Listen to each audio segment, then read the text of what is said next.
Hello students, welcome back to my YouTube Chemical Funda. In today's video, we are going to learn periodic trends in the modern periodic table. First we will see what is meant by periodic trends. When the properties of elements in a period or a group of the modern periodic table are compared and certain regularity is observed in their variations, it is called the periodic trends in the modern periodic table. See students, अगर हम elements देखें periodic table के, तो वो elements in a period और इन a group arrange किए जाते हैं. अगर हमने उसके प्रॉपर्टी जो है वो प्रॉपर्टी अगर कंपेयर किए तो हमें कुछ रेगुलरिटी मिलती है उसमें.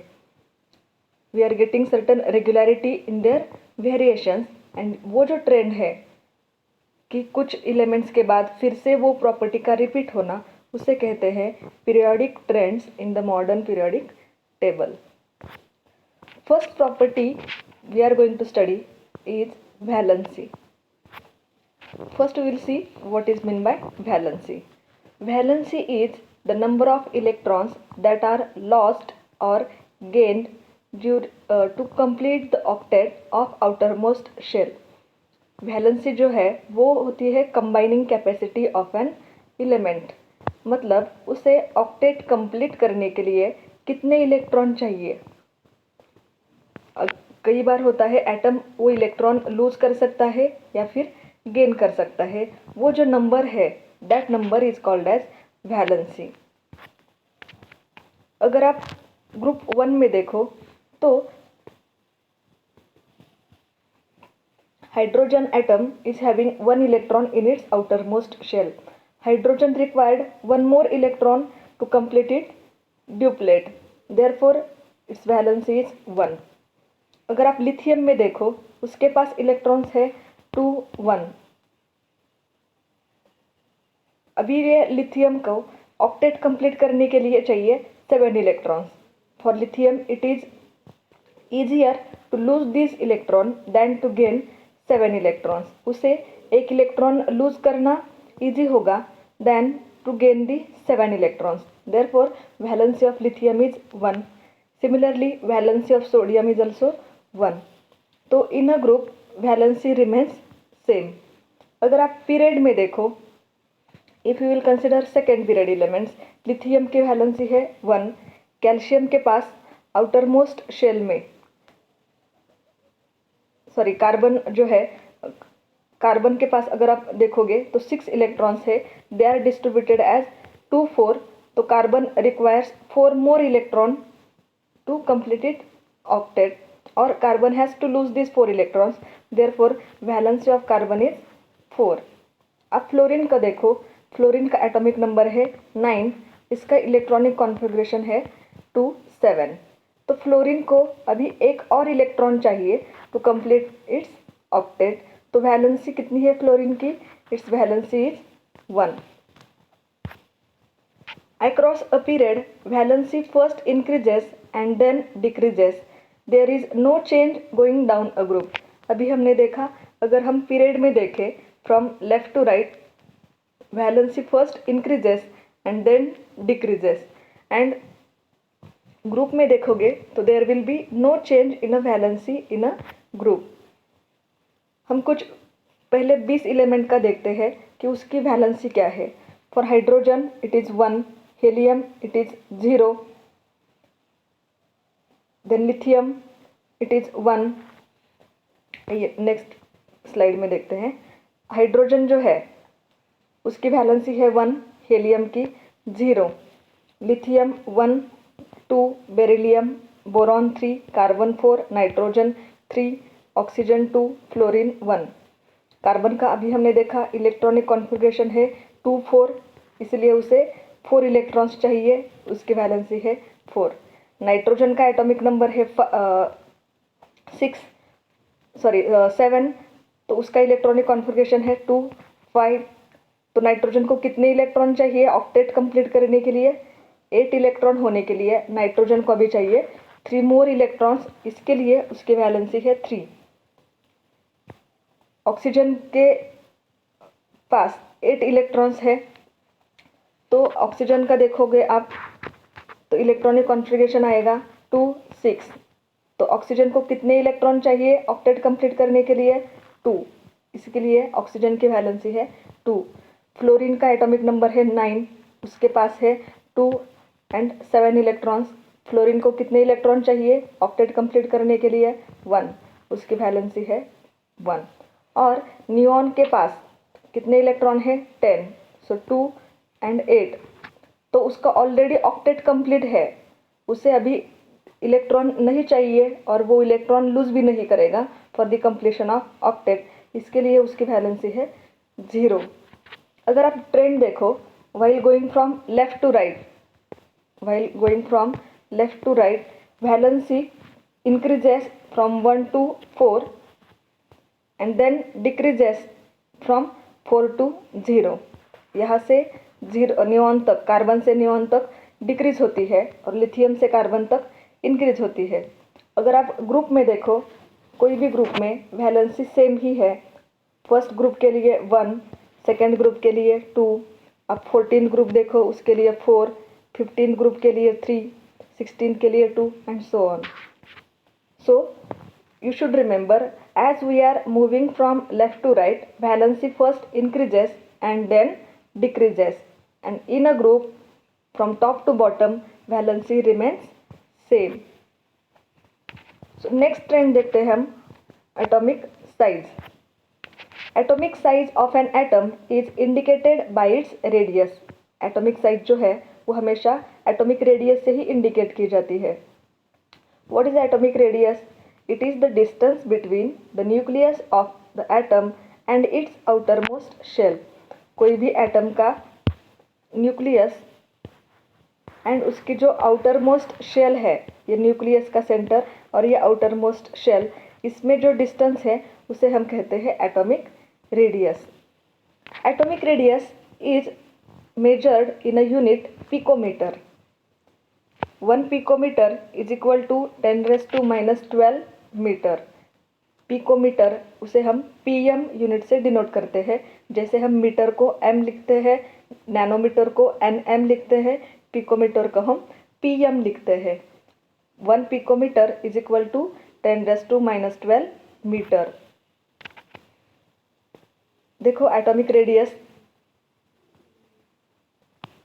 From top to bottom atomic radius increases and from left to right atomic radius decreases।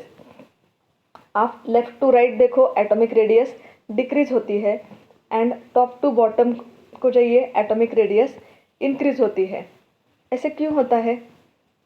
C, while going from left to right within a period atomic radius and atomic size goes on decreasing, while going down the group atomic radius and atomic size goes on increasing। अब ये क्यों होता है उसका reason देखते हैं। While going from left to right within a period the atomic number increases by 1। Atomic number जो है 1 से इंक्रीज होता है। एटॉमिक नंबर इंक्रीज हुआ, इसका मतलब उसका जो पॉजिटिव चार्ज है, नंबर ऑफ प्रोटॉन्स, वो भी 1 से इंक्रीज होगा। ओके, तो number of positive charge on the nucleus increases by 1 unit। However, additional electron gets added to the same outermost shell। हम लेफ्ट टू राइट जा रहे हैं, सॉरी, लेफ्ट टू राइट हम जा रहे हैं, तो नंबर ऑफ पॉजिटिव चार्ज जो है वो +1 से इंक्रीज होता है। लेकिन मतलब उसके पास अगर ये एटम के पास 2 शेल है, इसके पास भी 2 शेल है। इसके आउटर मोस्ट में सपोज 3 इलेक्ट्रॉन है, इसके पास 4 इलेक्ट्रॉन है, तो इसके पास पॉजिटिव चार्ज होगा +3, इसके पास पॉजिटिव चार्ज होगा सपोज +4। तो जब पॉजिटिव चार्ज इंक्रीज होता है, वैलेंस इलेक्ट्रॉन जो है वो सेम शेल में ऐड हुआ है। ये जो इलेक्ट्रॉन ऐड हुआ है while going from left to right, यहाँ पे देखो आप, लिथियम, बेरिलियम, बोरॉन, कार्बन, यहाँ पे एक एक इलेक्ट्रॉन ऐड होता जाता है, लेकिन वो इलेक्ट्रॉन सेम शेल में ऐड होता है, सेकेंड शेल। ये एलिमेंट जो है वो सेकेंड पीरियड में है, फर्स्ट सेकेंड। तो ये जो इलेक्ट्रॉन ऐड होता है वो सेकेंड शेल में ही ऐड होता है। Due to increased nuclear charge the electrons are pulled toward the nucleus to a greater extent and thereby the size of atom decreases. See, important reason है, उसका nuclear charge increase होता है। From left to right अब जाओगे, nuclear charge increase होता है। वो बढ़ा हुआ न्यूक्लियर चार्ज क्या करता है, जो इलेक्ट्रॉन्स है, ये जो इलेक्ट्रॉन्स है उन्हें अपनी तरफ खींच लेता है। यहाँ पे पॉजिटिव चार्ज है, न्यूक्लियर के इलेक्ट्रॉन के पास निगेटिव चार्ज है। ये पॉजिटिव चार्ज इलेक्ट्रॉन्स को अपनी तरफ खींच लेता है। जितना पॉजिटिव चार्ज ज़्यादा है न्यूक्लियस के पास, उतना वो इलेक्ट्रॉन को ज़्यादा अपनी तरफ अट्रैक्ट करेगा, ग्रेटर एक्सटेंट से उसे पुल करेगा। Therefore atomic size of that atom decreases, वहाँ पे श्रिंकिंग होता है, साइज उसका डिक्रीज होता है, क्योंकि यहाँ पे जो इलेक्ट्रोस्टैटिक फोर्स ऑफ अट्रैक्शन है यहाँ पे इंक्रीज हो रहा है। While going down a group, a new shell is added. अगर आप ग्रुप में देखोगे तो अभी सेकेंड ग्रुप है यहाँ पे, सॉरी सेकेंड पीरियड है, ये थर्ड पीरियड है। सेकेंड पीरियड में 2 शेल होंगी, थर्ड पीरियड में 3 शेल होंगी। तो while going down a group, a new shell is added, एक नई शेल ऐड होती जाती है। Therefore, the distance between the outermost electron and the nucleus goes on increasing. Therefore, ये जो डिस्टेंस है न्यूक्लियस के एंड इलेक्ट्रॉन के बीच में, वो डिस्टेंस इंक्रीज हो रहा है। Therefore, एटम का जो साइज है वो इंक्रीज होता है, क्योंकि यहाँ पे नया शेल ऐड होता है। Therefore, while going down a group, atomic size increases. Important reasons है ये दोनों भी। अगर आप देखो कुछ एलिमेंट्स के atomic radius, hydrogen to caesium increase होती है, फ्रॉम लिथियम टू नियॉन और sodium to argon it goes on decreasing, क्योंकि यहाँ पे जो इलेक्ट्रॉन ऐड होता है वो सेम शेल में ऐड होता है। इसकी वजह से उसका न्यूक्लियर चार्ज जो है वो बढ़ता है एंड वहाँ पे stronger electrostatic force of attraction रहता है and that positive charge pulls those electrons very strongly towards the nucleus and therefore atomic size decreases from left to right. In a group from top to bottom new electron is added in a new shell. यहाँ पे 1 shell होगी, यहाँ पे 2, यहाँ पे 4 and so on. Therefore, as new electron is added in a new shell, जो electrostatic force of attraction है वो भी लेस होगा, क्योंकि उसका नया शेल ऐड हुआ है। तो डिस्टेंस जो है न्यूक्लियस के बीच में और लास्ट जो इलेक्ट्रॉन है उसके बीच में वो ज़्यादा बढ़ेगा। इसी वजह से while going down a group, atomic radius increases. हम नेक्स्ट प्रॉपर्टी देखें। Next periodic trend is for metallic and non metallic character. अगर आप पीरियोडिक टेबल में देखो, ये जो लेफ्ट साइड में है सारे ब्लू कलर में, lithium, sodium, beryllium, magnesium, calcium, vanadium, ये जो भी है ब्लू कलर में वो सब मेटल्स है। ये जो येलो कलर में आपको दिखते हैं all those are non metals, मतलब पीरियोडिक टेबल में नॉन मेटल्स कम है मेटल की कंपेयर में। और ये जो पर्पल कलर में आपको दिख रहे हैं boron, silicon, germanium, arsenic, antimony, tellurium and astatine, these are the metalloids. ये जो मेटेलॉइड्स है वो मेटल और नॉन मेटल के बीच में एक जिगजैग लाइन आपको यहाँ पे दिखती होगी। ये जो जिगजैग लाइन आप देख रहे हैं, ये जिगजैग लाइन में ये सब जो मेटलॉइड्स है वहाँ पे प्रेजेंट है। So this zigzag line separates metals and non metals. हम कह सकते हैं मेटल और नॉन मेटल को ये मेटलॉइड्स क्या करते हैं, सेपरेट करते हैं। अगर आप मेटेलिक कैरेक्टर देखो तो अभी हमने देखा जो लेफ्ट साइड में है सब मेटल्स है, राइट साइड में नॉन मेटल्स है। तो metallic characters decreases from left to right, क्योंकि यहाँ पे सब ये नॉन मेटल्स है और ये सब लेफ्ट साइड में सब मेटल्स है। Metallic character increases from top to bottom. आप ग्रुप में देखो, आप जब ऊपर से नीचे जाओगे तो मेटेलिक कैरेक्टर जो है वो इंक्रीज होगा। इसका मतलब अगर हम ग्रुप 1 में देखोगे तो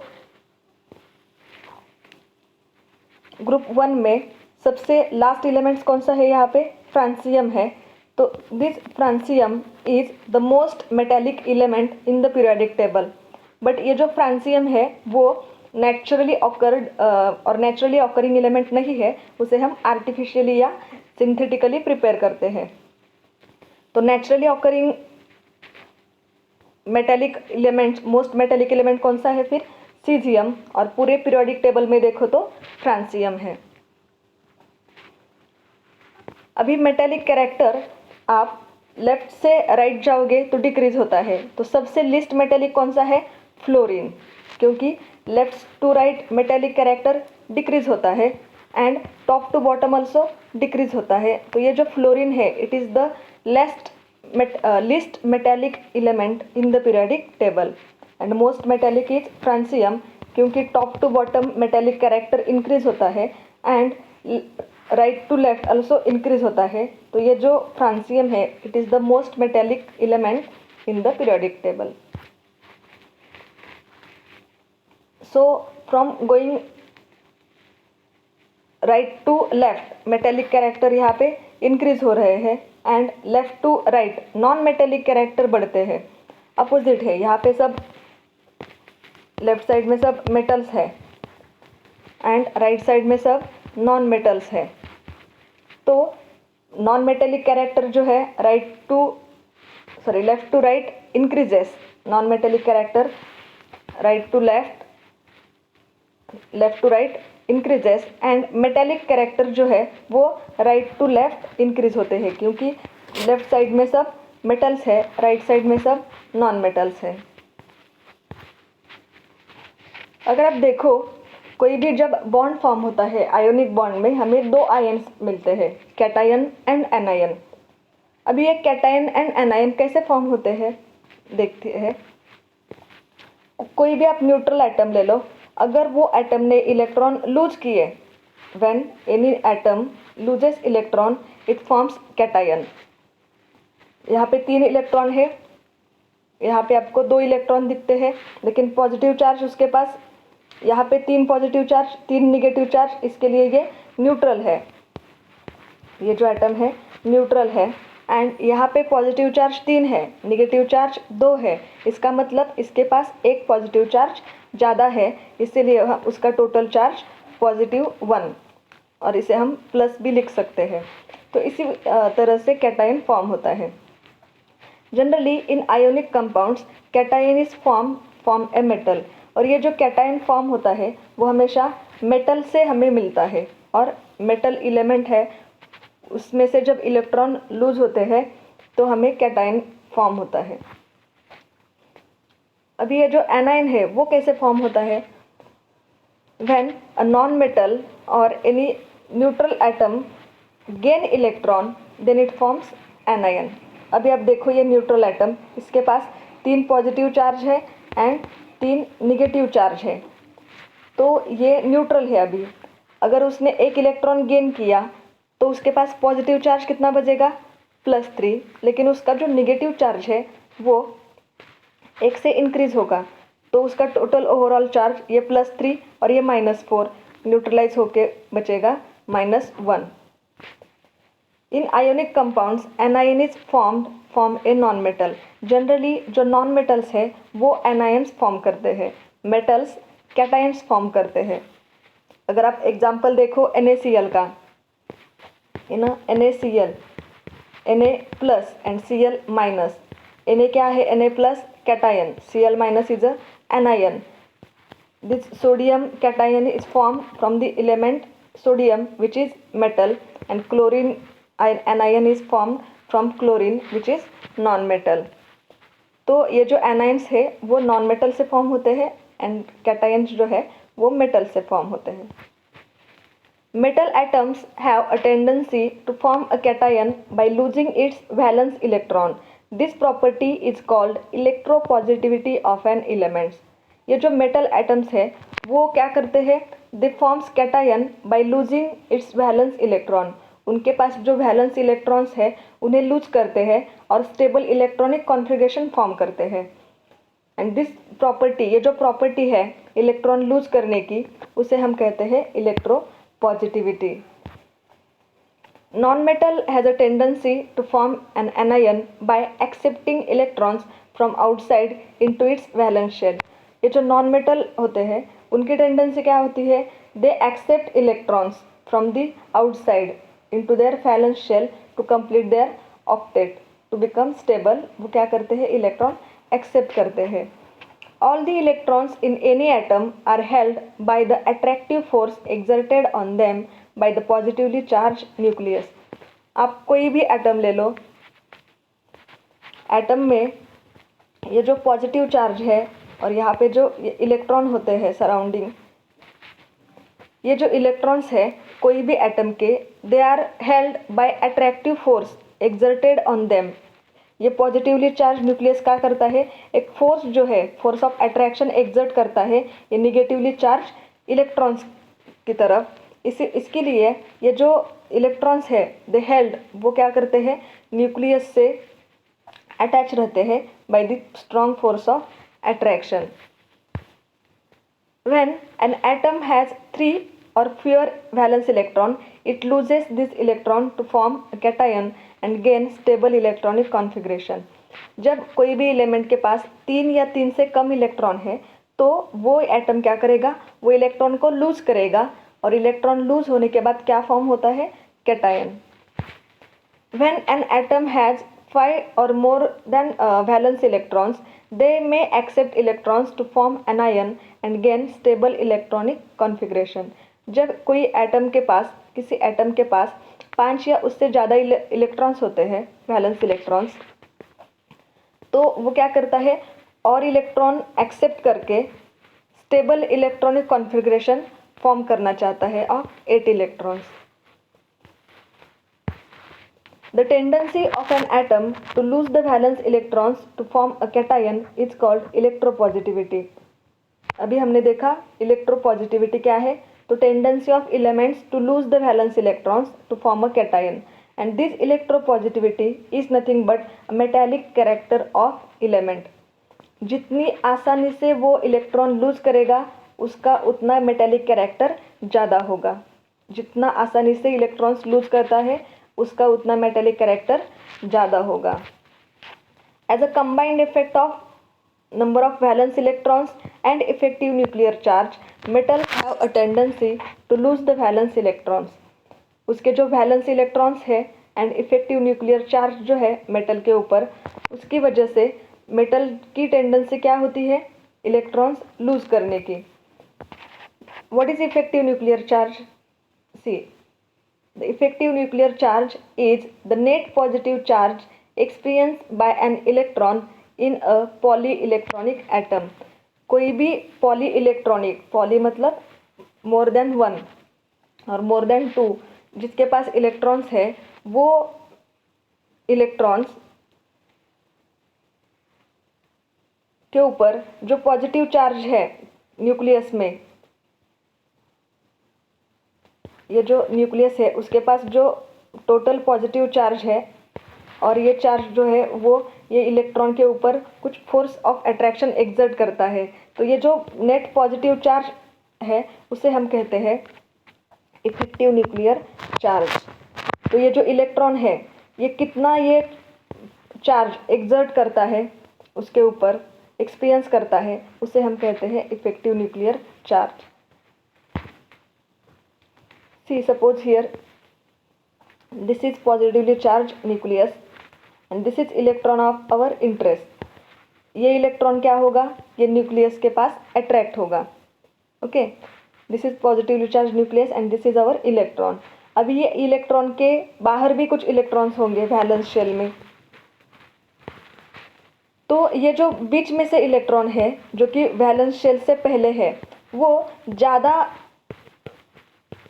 पावर में और मोर एक्सटेंट में क्या होंगे, न्यूक्लियस के पास अट्रैक्ट होंगे। The electrons between this valence shell and nucleus, उसके बीच में जो इलेक्ट्रॉन्स है ये एरिया में सब, तो ये जो एरिया में इलेक्ट्रॉन्स है वो क्या करेंगे, न्यूक्लियस के पास ज़्यादा अट्रैक्ट होंगे। एंड देयरफॉर वो जो वैलेंस इलेक्ट्रॉन है जो कि एकदम लास्ट शेल में है, उसके ऊपर न्यूक्लियस का इतना ज़्यादा इफेक्ट नहीं होगा। ये इलेक्ट्रॉन ज़्यादा अट्रैक्ट हो रहे हैं तो ये जो न्यूक्लियस है वो इलेक्ट्रॉन के ऊपर जो लास्ट में है उसके ऊपर उतना ज़्यादा इफेक्ट नहीं कर पाते हैं। And therefore this electrons can be easily removed. जो बाहर वैलेंस शेल में इलेक्ट्रॉन्स हैं वो क्या करते हैं, इजीली रिमूव हो जाते हैं, क्योंकि ये जो बीच में इलेक्ट्रॉन्स हैं वो क्या करते हैं, टोटल जो चार्ज है न्यूक्लियर चार्ज को समहाउ कैंसल कर देते हैं। सो while going from left to right within a period, the outermost shell remains the same। अगर हम लेफ़्ट टू राइट जाते हैं, left to right, valence shell जो है वो सेम ही है, वैलेंस शेल जो है वो सेम रहती है। However positive charge on the nucleus goes on increasing, लेकिन पॉजिटिव चार्ज जो है वो +1 से इंक्रीज होता है। while the atomic radius goes on decreasing, and जो atomic radius है वो डिक्रीज होती है। इससे ये इसकी एटॉमिक रेडियस कम होगी, उससे थोड़ी और कम, फिर और कम, ऐसे left to right atomic radius decrease होती है। And thus effective nuclear charge goes on increasing. तो while going from left to right positive charge increase होता है, पॉजिटिव चार्ज जो है वो इंक्रीज होता है, लेकिन जो एटॉमिक रेडियस है that radius goes on decreasing. Positive charge increase होता है, एटॉमिक रेडियस डिक्रीज होती है, तो उसका जो इफेक्टिव न्यूक्लियर चार्ज है दैट गोज ऑन इंक्रीजिंग। मतलब ये जो इलेक्ट्रॉन्स है जो कि ये पॉजिटिव चार्ज को कैंसिल करने वाले हैं, उसका डिस्टेंस अभी कम होता है वैलेंस शेल एंड न्यूक्लियस में, तो ये जो पॉजिटिव चार्ज है वो पॉजिटिव चार्ज इंक्रीज होता है, that is effective nuclear charge. while going from left to right within a period, due to increasing nuclear charge and decreasing atomic radius, the valence electrons are held with a stronger attractive force, and this is called the electronegativity of an atom।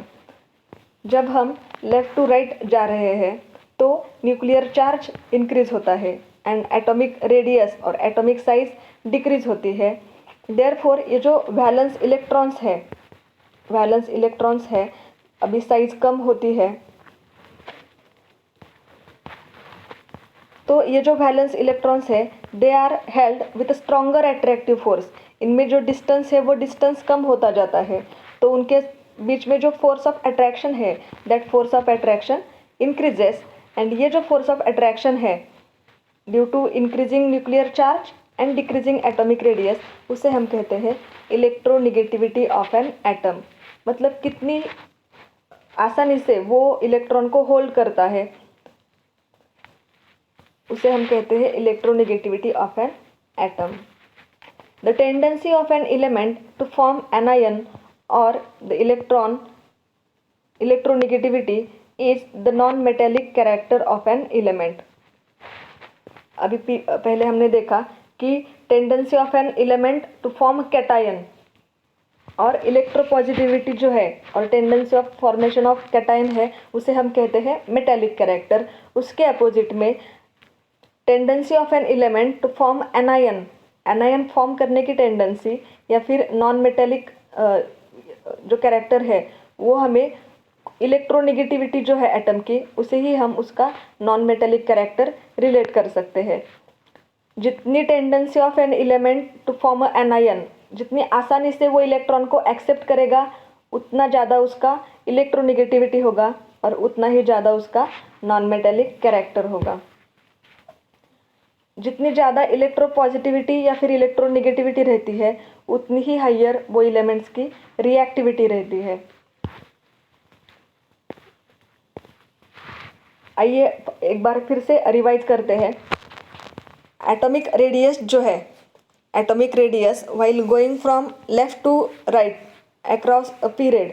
Period में हम जब left to right जाते हैं atomic radius goes on decreasing, atomic radius decreases.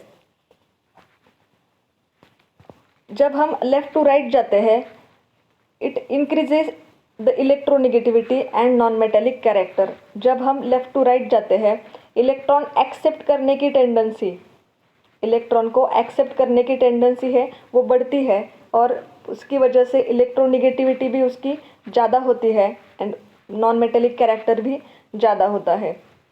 अगर हम देखें यहाँ पे तो ये जो फ्लोरीन रहता है, fluorine is the most electronegative element in the periodic table, क्योंकि उसकी इलेक्ट्रोनिगेटिविटी सबसे ज़्यादा है, लेफ़्ट टू राइट इंक्रीज होती है.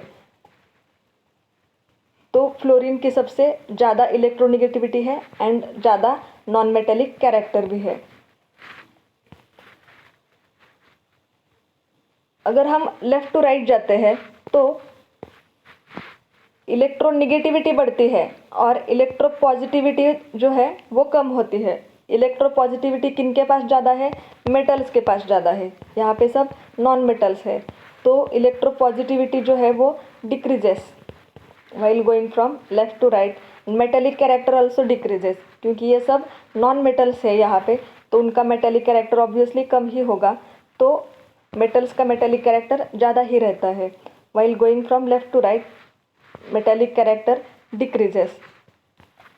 अगर हम ग्रुप में देखें तो एटॉमिक रेडियस जो है दैट गोज ऑन इंक्रीजिंग. अभी हमने देखा था ये जो फ्रांसियम है उसकी एटॉमिक रेडियस ज़्यादा होगी. Again decreasing the electronegativity and non metallic character.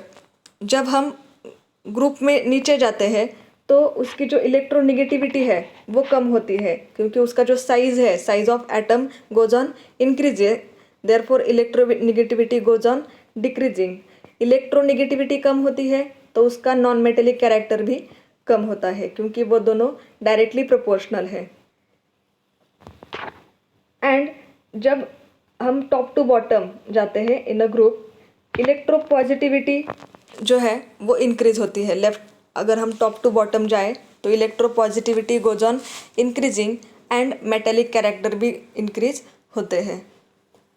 तो ये कुछ ट्रेंड है, important trend for the atomic size, electronegativity, electropositivity and metallic and non metallic character. तो ये सब पॉइंट्स आपके एग्ज़ाम अकॉर्डिंगली भी बहुत इंपॉर्टेंट है. आई होप आपको ये वीडियो समझ आई होगी, ये कंसेप्ट समझ आई होगी. अगर आपको कुछ भी डाउट्स है तो you can ask me in a comment box. So students, thanks for watching. Thank you.